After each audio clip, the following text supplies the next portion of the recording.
하나님의 말씀 여호수아서 19장 49절에서 51절입니다. 여호수아 19장 49절에서 51절 교독해서 보도록 하겠습니다. 제가 먼저 읽겠습니다. 이스라엘 자손이 그들의 경계를 따라서 기업의 땅 나누기를 마치고 자기들 중에서 눈의 아들 여호수아에게 기업을 주었으니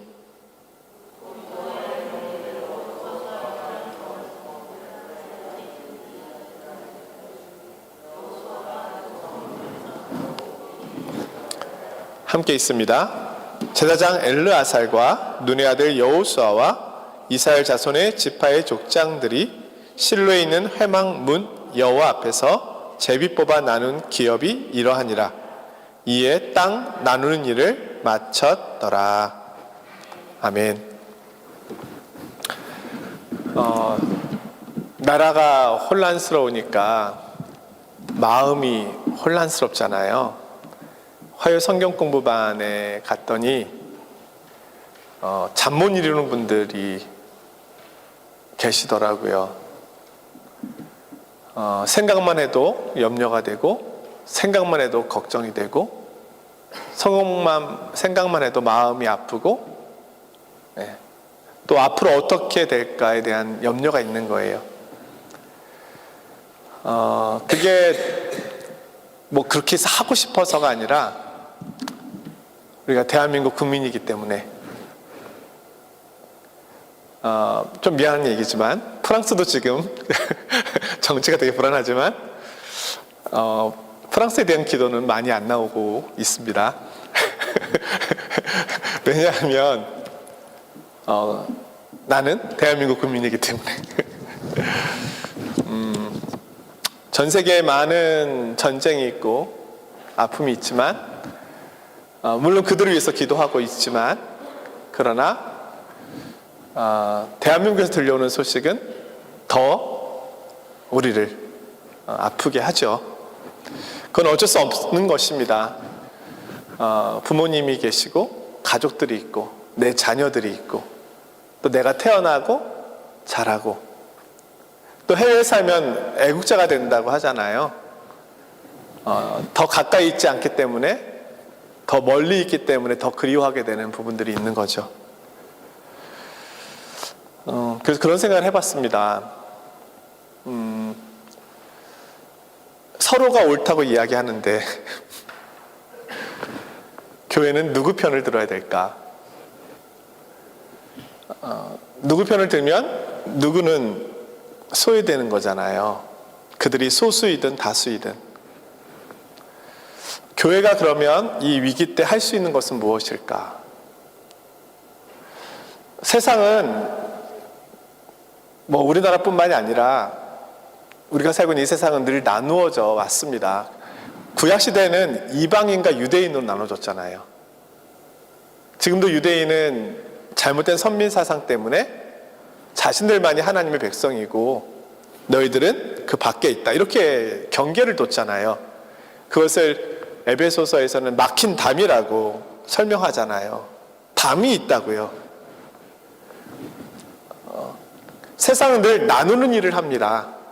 내 편 아니면 남편? 남의 편, 내 편. 제가 곰곰이 이제 집에서 생각을 해보니까 그 질문 중에 제일 안 좋은, 아이들에게 묻는 질문 중에 제일 안 좋은 질문이 있는데 엄마가 좋아? 아빠가 좋아?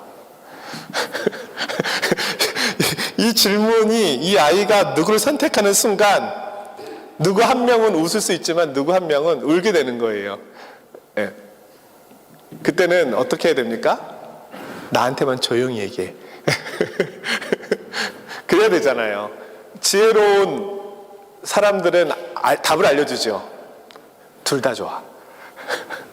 이렇게. 왜냐면 화평. 누군가를 좋아하는 건 잘못이 아니지만 이런 어떤 질문들이 왔을 때 누군가를 한 명을 선택해야 된다면 또 한 명은 선택이 안 되는 거니까 되게 어려운 문제잖아요. 이런 건 사실 어떻게 보면 애교 수준의 악의적이지 않은 질문일 수 있지만 이 세상은 늘 나눕니다. 예. 그래서 나는 이쪽 편인데 넌 누구 편이야? 그래? 그러면 이제 우리는 함께하기 어려운 사이가 되는 거죠. 이거는 빈부, 남녀, 동서, 세대, 특히 우리 대한민국은 여러 가지로 다 나눠져 있잖아요. 근데 교회라고 하는 곳은 너무너무 신비롭게도 자발적으로 어떤 동아리도 아니잖아요. 취미로 모인 곳이 아니잖아요. 하나님 아버지 밑에 한 형제요, 자매요, 한 가족으로 모였단 말이죠. 그런데 모인 사람들이 다 달라요. 가치관도 달라요. 좋아하는 것도 달라요. 정치 성향도 달라요. 빈부, 남녀, 세대, 공통점보다는 다른 점이 더 많아요. 그런데 그럼에도 불구하고 성경에서는 교회가 하나 된 것을, 성령 안에서 하나 된 것을 힘써 지키라, 하나라고 이야기하거든요. 한 하나님을 아버지라고 고백하는 공동체, 이것을 예수 가족 공동체라고 말합니다. 그러니까 우리는 하나님 이름 때문에, 예수 그리스도 이름 때문에 나의 선택이 아니라 하나님께 속함으로 인하여 우리는 억지로 가족이 된 거예요. 예. 그러니까 다른 점이 더 많은 건 너무 당연한 거죠. 왜냐하면 한 가족 안에도 다르잖아요. 엄마 아빠의 성격이 다르죠. 자녀들도 성격이 다르잖아요. 취미 좋아하는 게 다르잖아요. 심지어 좋아하는 음식도 달라요. 많이 달라요. 다 달라요. 근데 교회는 더 다르죠. 그럼 세상은요? 더 다르겠죠? 결국 교회는 이 땅에서 하나님께서 우리를 부르실 때 신비로운 공동체로 부르신 거잖아요. 서로 다른 사람들이 모여서 한 아버지 밑에서 한 가족을 이루도록, 막힌 담을 허물고 유대인과 이방인이 한 교회 안에 있게 되는 거잖아요. 구약에서는 불가능했던 일이죠. 이것이 가능하게 된 것은 예수 그리스도 안에서 이루어진 것이잖아요. 근데 가족 안에서도 다름에서 오는 어려움들이 많잖아요. 불편함이 많잖아요. 교회 안에도 당연히 그런 것들이 많겠죠. 그래서 그리스도의 한 몸을 이루어가기 위해서는 정말 많은 노력과 수고가 필요합니다. 이게 저절로 되지 않습니다. 이런 수고를 통해서 하나를 이루어가는 교회가 세상에 나가서 그들의 위로자가 되고 그들을 하나로 묶는 역할을 하는 거예요. 왜냐면 그들을 하나로 묶기 위해서는 나에게 힘이 있어야 되잖아요. 근데 이 힘이 어디서 나옵니까? 우리를 하나 되게 하신 성령 하나님의 능력에서 나오는 거죠.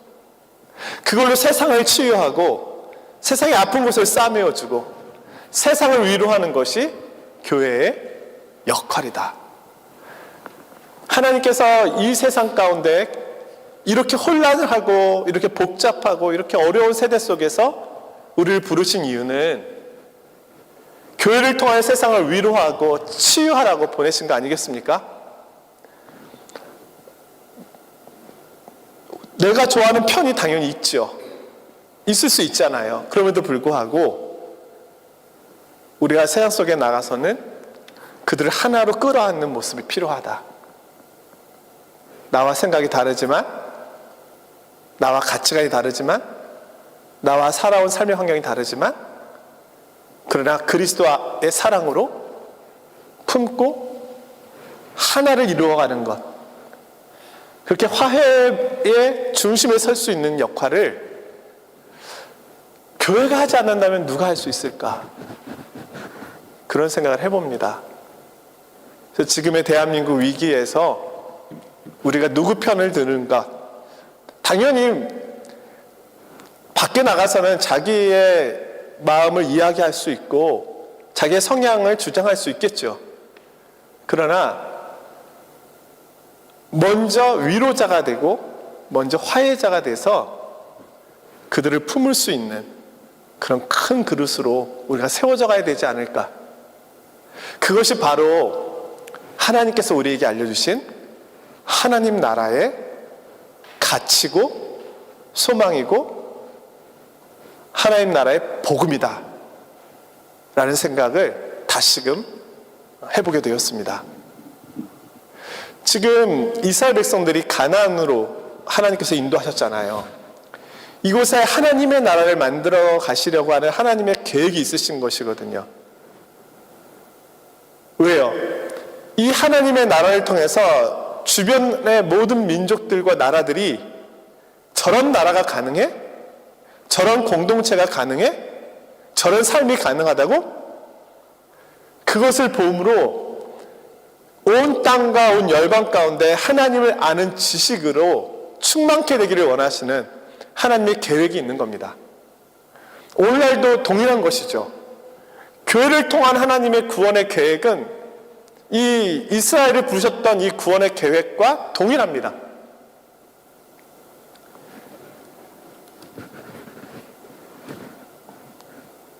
하나님의 계획이 이제 가나안 땅에서 성취되고 있는데 제일 중요한 것은 이스라엘 백성들에게서 이제 땅이겠죠. 하나님이 허락하신 이 가나안 땅은 비어있는 땅이 아니라 이방 민족이 살고 있는 땅이었습니다. 그래서 그들과 싸워야만 했습니다. 어느 쪽은 거인들이 살고 있는 마을도 있었고 어느 쪽은 산림이나 환경이 안 좋아서 가나안 민족이 적게 살고 있는 지역도 있었습니다.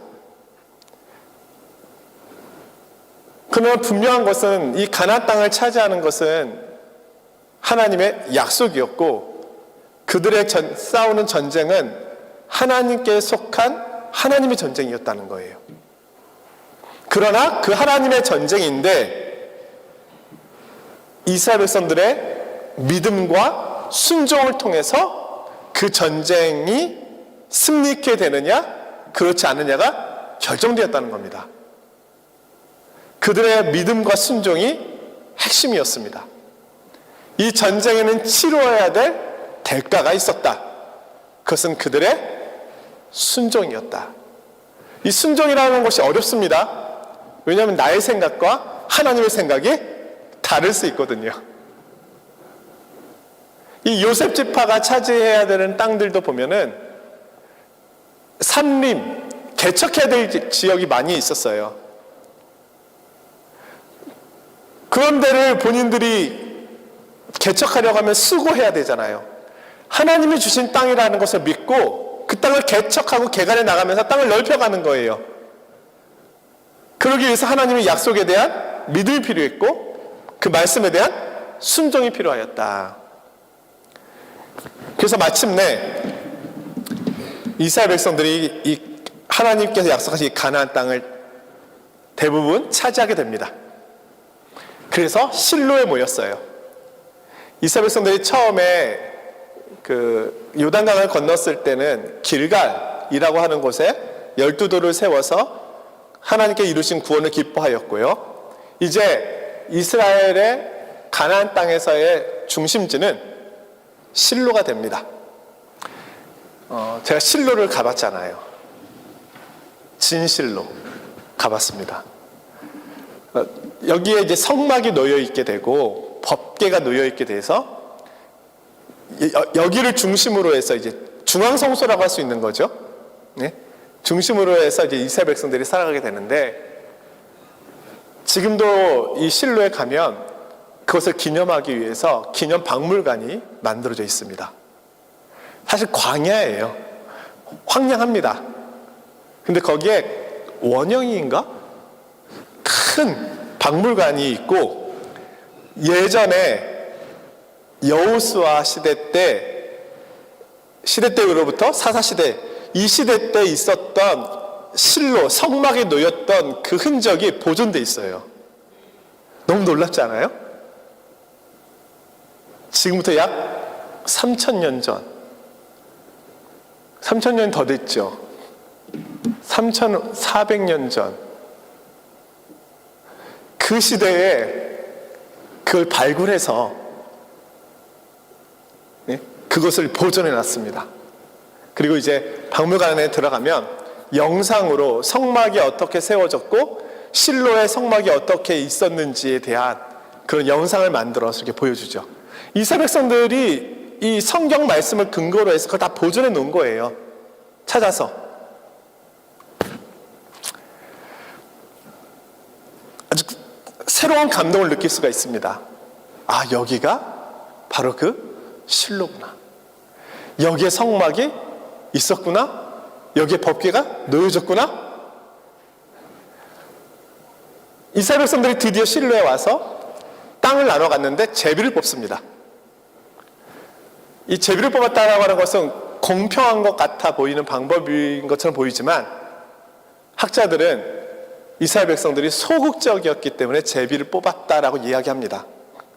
왜냐하면 적극적이었던 갈렙이라든지 다른 이들은 이 땅을 주세요. 이 땅은 하나님께서 내게 허락하신 겁니다. 해가지고 자신들이 싸워서 차지했거든요. 근데 제비를 뽑았다는 것은 주시는 대로 받겠습니다. 이런 거지. 그 갈렙처럼 그런 어떤 전투적인 믿음의 그건 아니었던 거예요. 그래서 이스라엘 백성들은 제비를 뽑아서 나눠 가졌습니다. 근데 우리가 함께 읽지 않았지만 이제 그 내용이 13장부터 22장까지 나와요. 10장, 여호수아의 10장이 땅 얘기인데 이 지명들이 너무너무 낯설고 이 땅이 비록 이스라엘 백성들이 차지한 땅이긴 하지만 너무 오래전의 땅이고 내 땅은 없거든요. 별로 관심이 없어요. 너무 지루해요. 도대체 뭐 어디가 뭐 누구 땅이고 어느 경계야 뭐 이런 것들이. 그러나 이스라엘 백성들에게는 너무너무 중요한 거예요. 그들이 제비 뽑을 때 얼마나 기도를 했겠어요. 제발 좋은 땅, 산지가 적은 땅, 이런 땅을 나오기를 바랬겠죠. 그렇게 해서 요단 동편에 두 지파 반, 그렇죠? 르벤, 갓, 므낫세 반지파, 맞죠? 르감무. 그 다음에 이쪽에 10지파 반, 9지파 반, 9지파 반이 이제 요단 서편에서 이제 나눠 갖게 됩니다. 그 내용이 오늘 본문이에요. 드디어 가나안 땅을 다 정복하고 땅을 나누었다. 하나님께서 아브라함에게 약속하신 그 땅에 대한 성취가 마침내 이루어진 거예요. 얼마나 감격스럽습니까? 근데 여호수아 말씀을 읽어보시면 아시겠지만 그들이 땅을 차지했지만 가나안 민족을 다 쫓아내지는 못했어요. 여전히 가나안 민족이 있었습니다. 그러나 이스라엘 백성이 워낙 강했기 때문에 그들은 물 깃는 자나 장작 패는 자, 그냥 일할 수 있는 사람으로 이스라엘 백성들이 부렸습니다. 하지만 완전히 쫓아내지는 못하고 그들과 더불어 살게 되었다. 자, 그들과 더불어 살다 보니까 문제가 발생합니다. 어떤 문제가 발생하나요? 이방 민족의 풍습이 이스라엘 백성들에게 들어오게 됩니다. 하나님께서 이제 이 아브라함이 약속하였던 이 땅을 이스라엘이 차지했으니 얼마나 하나님도 기대가 많으시겠습니까? 이제 내가 이 땅에 의와 공도의 나라를 세우겠다. 너희를 통해서 세상 모든 민족이 복을 받을 수 있도록 너희들을 복의 통로로 삼겠다. 제사장 나라로 삼겠다. 이 약속이 이제 실현되어 가는 건데 이들이 순종하지 않음으로 믿음과 순종인데 순종하지 않음으로 인하여 가나안 민족들이 남아 있었습니다. 가나안 민족은 이방 문화와 이방의 삶의 모습들이 많이 있었기 때문에 시간이 흐르면서 이스라엘 백성들이 이 가나안 민족을 흡수해버린 게 아니라 가나안 민족의 문화에 이스라엘 백성들이 따라가게 되었습니다. 물은 위에서 아래로 흐르잖아요. 그렇다면 하나님의 문화가 가나안으로 흘러가야 되는데 우리 안에 있는 죄성은 보이지 않는 하나님을 섬기는 것보다 또 이 어려운 율법의 말씀을 지키는 것보다 바알과 아세라와 같은 쉬운 신을 섬기기를 원합니다. 왜냐하면 나의 탐욕과 나의 본성에 맞거든요. 그게 훨씬 수월하잖아요. 재밌잖아요. 탐욕적이잖아요. 즐거움을 가져다 주잖아요. 그 이야기가 이제 본격적으로 나오는 곳이 이제 여호수아서 후반부 사사기에서 이제 진행되는 것이죠. 우리가 땅 분배에서 하나 또 기억해야 할 것이 있는데요. 레위 지파에 대한 이야기입니다. 레위 지파는 하나님의 성소를 섬기는 일로 부름받았기 때문에 땅을 소유할 수 없었습니다. 대신에 레위 지파가 생활할 수 있는 성읍을 주었는데 48개 성읍이었습니다.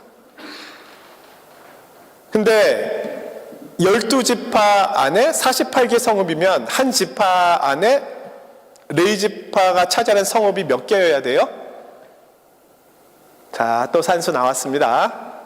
자, 12지파가 있는데 48개 성읍을 나누었습니다. 그렇다면 한 지파 안에 몇 개의 성읍을 레위 지파가 가져가야 돼요? 어려웠나요? 자, 12지파가 있어요.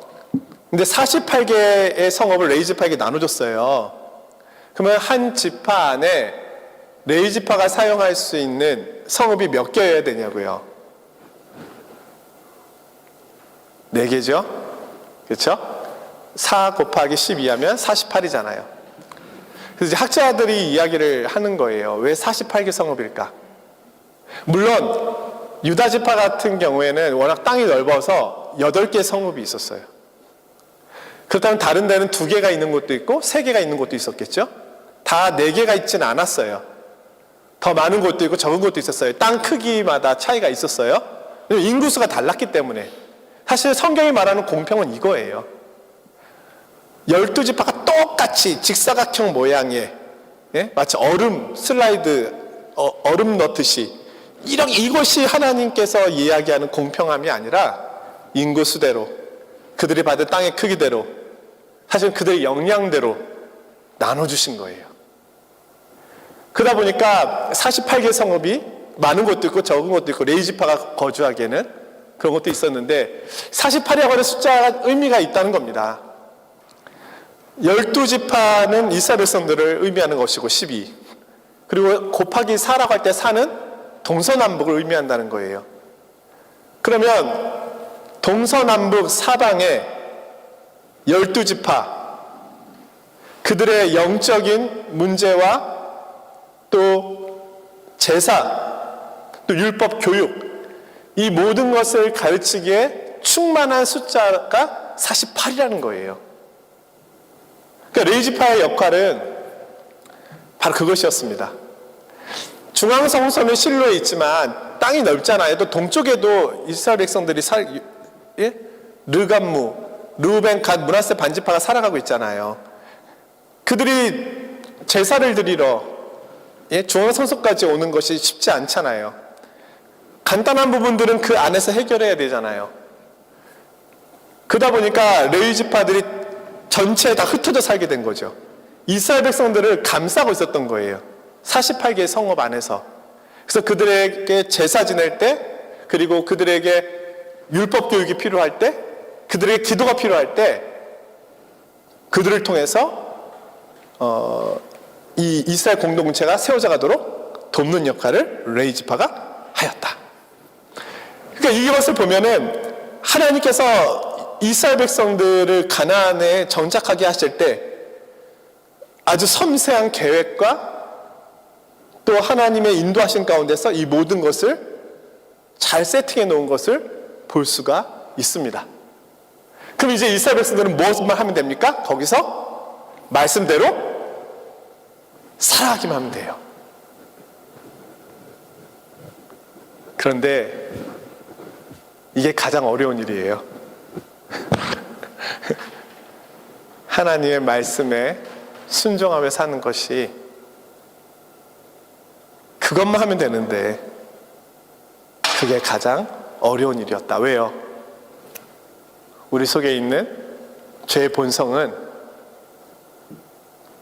기본적으로 하나님의 말씀에 순종하기를 원하지 않습니다. 부패한 것 중에 가장 부패한 것이 사람의 마음이라. 결국은 우리가 사사기까지 가면 보겠지만 하나님께서 꿈꾸시는 이 모습들이 완성되어 가고 있었지만 결국 이스라엘 백성들은 하나님의 꿈에 순종하는 데는 실패하였다. 그 핵심은 두 가지입니다. 여호수아에서 우리가 볼 수 있는 것은 믿음과 순종. 믿음은 어떻게 보면 보이지 않는 부분이잖아요. 신앙 고백 같은 거잖아요. 하지만 순종은 행함으로 나타나는 거잖아요. 오늘 우리 이 여호수아를 통해서 보여주시는 이 하나님 나라, 이 가나안의 모습은 오늘날 우리에게는 하나님 나라의 모습으로 설명됩니다. 하나님께서 오늘날도 교회를 통해서 또 믿음의 성도들을 통해서 하나님의 나라를 세워가시는 거예요. 여기 영적인 싸움이 있죠. 가나안 문화처럼 세속의 문화들이 들어오겠죠. 그것을 우리가 분별해야 되겠죠. 근데 제일 중요한 건 무엇입니까? 하나님의 임재와 다스림을 받으며 믿음과 순종함으로 나가는 것입니다. 그런데 이스라엘 백성들이 하지 못했던 걸 우리가 할 수 있을까요? 할 수 있습니다. 어떻게 해요? 우리의 마음이 새로워짐으로. 어떻게 새로워집니까? 이스라엘 백성들은 못했는데. 바울 사도가 신약에 와서 말씀하죠. 이제 율법을 조문에 새기지 말고 마음에 새겨졌다. 말씀하잖아요. 하나님께서 이제 행하시는 일은, 오늘날 이 땅에서 행하시는 일은 비석에 새겨진, 돌에 새겨진 율법이 아니고, 종이에 새겨진 율법이 아니고, 우리 마음에 새겨진 율법을 통해서 우리를 새롭게 하신다는 거예요. 마음에 새겨진 율법이 무엇입니까? 예수 그리스도에 대한 사랑, 예수 그리스도에 대한 순종이죠. 그것이 가능케 된 이유는 그리스도의 십자가와 죽으심과 부활의 능력이 내게 주어졌기 때문입니다. 기회가 되면 더 깊이 나누겠고요. 결론적으로는 이것입니다. 오늘날 우리가 그리스도를 따르기 위해서 제일 필요한 것은요, 나는 날마다 죽노라. 죽으심과 부활의 능력, 예수 그리스도의 죽으심과 부활의 능력이 나에게 임할 때 비로소 내가 그 나라의 백성으로 살아갈 수 있습니다. 그래서 우리는 날마다 죽는 것입니다. 그리고 날마다 부활하는 것입니다. 그것이 그리스도를 따라가는 것입니다. 하나님께서 저와 여러분을 통해서 이렇게 교회를 세우시고, 그렇게 해서 세상을 위로하시고, 그렇게 하나님의 나라를 세워가고 계십니다. 믿음과 순종으로 그렇게 쓰임받는 저와 우리 믿음의 성도님들이 되시기를 주님의 이름으로 축원드립니다.